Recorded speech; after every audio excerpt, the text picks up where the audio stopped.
Good day mga par, episode 2 ng A Day in My Life. Ito, nagbibihis na para pumasok. Kaya sa mga pumapasok dyan at tumahasil, sipagan lang natin mga par.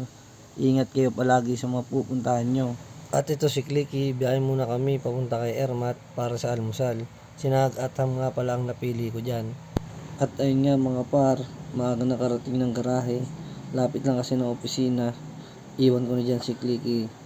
Rekta akyat na para makapag-biometric, baba ng garahe, sabay food trip, naghihintay lang ng kasama. At ito, una namin trabaho, maganda kami ng pang layout dyan, 600 meters yan. Pagkatapos nyan, biyahe na kami papunta dito sa area ng pag-layoutan namin. Sabay dito, inabot na kami ng gutom, kaya kakain muna kami.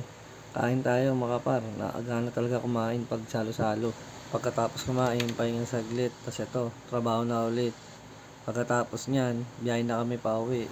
Shout out par Vincent Pasinal Kamang, par Jason Andal, par Jerry Boy Reforma,